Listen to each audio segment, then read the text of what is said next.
എല്ലാവർക്കും നമസ്കാരം. ഇലക്ഷൻ അടുക്കുമ്പോൾ അതിപ്പോൾ പഞ്ചായത്ത് ഇലക്ഷൻ ആയിക്കോട്ടെ, MLA ഇലക്ഷൻ, MP ഇലക്ഷൻ ഏതായിക്കോട്ടെ, നമ്മൾ ഈ കൺവെൻഷൻ വയ്ക്കും, കുടുംബശ്രീ കുടുംബ മീറ്റിംഗ് വയ്ക്കും, ഗ്രാമസഭ വയ്ക്കും, ഇലക്ഷൻ വർക്കിന് പങ്കെടുക്കും.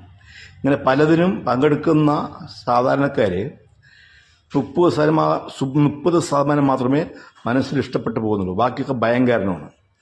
കാരണം അങ്ങനെ പോകാതിരുന്നാൽ അവരുടെ പഞ്ചായത്ത് പണിയിൽ നിന്ന് പേര് വെട്ടാക്കും, പെൻഷൻ മുടക്കും. അതുപോലെ പഞ്ചായത്ത് എന്തെങ്കിലും കാര്യത്തിന് വേണ്ടി പോയാൽ നമ്മുടെ ആവശ്യം അവർ നടപ്പാക്കി തരില്ല. അതിന് നമ്മൾ അർഹതപ്പെട്ടവരാണെങ്കിൽ എന്തെങ്കിലും കാലം പറഞ്ഞ് നമ്മൾ ഒഴിവാക്കും. അത് അവർക്ക് കഴിയും.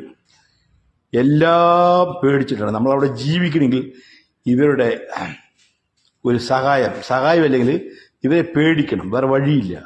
ആ പേടി കാരണമാണ് എല്ലാവരും ഇങ്ങനെ ചെയ്യുന്നത്, പോകുന്നത്.